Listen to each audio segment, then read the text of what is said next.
সেলফিন অ্যাপে টাকা অ্যাড করার জন্য প্রথমে আপনার সেলফিন অ্যাপটি ওপেন করে দিবেন। সো সেলফিন অ্যাপটি ওপেন করার পর এরকম ইন্টারফেস চলে আসবে। সো এখান থেকে নাম্বার এবং সেলফিনের পিন নাম্বার দিয়ে জাস্ট সেলফিন অ্যাপটি লগ ইন করে নেবেন। সো সেলফিন অ্যাপটি লগ ইন করার পর আপনার সামনে এরকম একটি ইন্টারফেস চলে আসবে। সো এখান থেকে দেখতে পারবেন যে অ্যাড মানি নামে একটি অপশন আছে। প্রথমে আপনারা জাস্ট অ্যাড মানি অপশনটিতে ক্লিক করে দিবেন। সো অ্যাড মানি অপশনে ক্লিক করার পর এরকম ইন্টারফেস চলে আসবে। এখান থেকে দেখেন সিলেক্ট সোর্স, আপনি কোন মাধ্যম থেকে সেলফিনে টাকা অ্যাড করবেন সেই মাধ্যমটি প্রথমে সিলেক্ট করতে হবে। যেহেতু আমরা ইসলামী ব্যাংকের অ্যাকাউন্ট থেকে টাকা অ্যাড করব, সেজন্য আমরা ইসলামী ব্যাংকের অ্যাকাউন্ট সিলেক্ট করে দিব। সো অ্যাকাউন্ট অপশনে ক্লিক করার পর ইসলামী ব্যাংকের নাম্বারটি চলে আসবে। আপনি জাস্ট ইসলামী ব্যাংক নাম্বার অ্যাকাউন্টটি সিলেক্ট করে দিবেন। সো তারপর এখান থেকে দেখেন অ্যামাউন্ট, আপনি কত টাকা সেলফিন অ্যাপে অ্যাড করবেন সেই টাকার অ্যামাউন্টটি এখানে উঠিয়ে দিবেন। সো টাকার অ্যামাউন্টটি ওঠানোর পর আপনার সেলফিনে 6 ডিজিটের একটি পিন নাম্বার আছে। সেলফিন অ্যাপ ক্রিয়েট করার সময় আপনি যে পিন নাম্বার দিয়েছিলেন জাস্ট আপনি সেই পিন নাম্বারটি এখানে উঠিয়ে দিবেন। সো পিন নাম্বারটি ওঠানোর পর আপনার যদি সব কিছু ঠিকঠাক থাকে তারপর এখান থেকে সাবমিট অপশন দেখতে পারবেন। আপনি জাস্ট এই সাবমিট অপশনে ক্লিক করে দিবেন। সো সাবমিট অপশনে ক্লিক করার পর এখান থেকে দেখেন ব্যাংক এসি টু সেলফিন, মানে ব্যাংক থেকে আপনার সেলফিনের টাকা অ্যাড হবে। সেজন্য আপনি দেখেন ফ্রম অ্যাকাউন্ট, আপনার ব্যাংক অ্যাকাউন্ট নাম্বার এখানে আছে।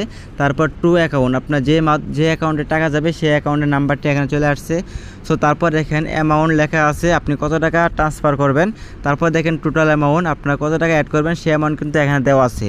যদি সকল কিছু ঠিকঠাক থাকে তারপর আপনি এখান থেকে কনফার্ম অপশন দেখতে পারবেন। সব কিছু ঠিক থাকলে আপনি জাস্ট এই কনফার্ম অপশনে ক্লিক করে দিবেন। সো কনফার্ম অপশনে ক্লিক দেওয়ার সাথে সাথে দেখেন যে এখানে টিক চিহ্ন চলে আসছে এবং সাকসেস লেখাটি চলে আসছে। তার মানে আপনার ব্যাংক থেকে সেলফিন অ্যাপে টাকা অ্যাড হয়ে গেছে। আমি আপনাদের সেলফিন অ্যাপে টাকাটি চেক করে দেখাই। যেহেতু আমরা 20 টাকা এখান থেকে ট্রান্সফার করছিলাম, দেখেন আমার সেলফিন অ্যাকাউন্টে কিন্তু 20 টাকা ব্যালেন্স দেখাবে। সো ব্যালেন্স দেখার জন্য তারপর আপনি ব্যাক টু হোম অপশনটি ক্লিক করে আপনি জাস্ট ব্যাগে চলে আসবেন। সো তারপর এখান থেকে দেখেন সেলফিন অ্যাকাউন্টটি ওপেন হয়েছে। এখান থেকে আপনি ব্যালেন্স অপশন দেখতে পারবেন। সেলফিন অ্যাপে ব্যালেন্স দেখার অপশন হচ্ছে একটাই, আপনি জাস্ট এই ব্যালেন্স অপশনে ক্লিক করে দিবেন। সো ব্যালেন্স অপশনে ক্লিক করার পর এখানে দেখেন যে 20 টাকা কিন্তু আমার অ্যাকাউন্টে অ্যাড হয়েছে।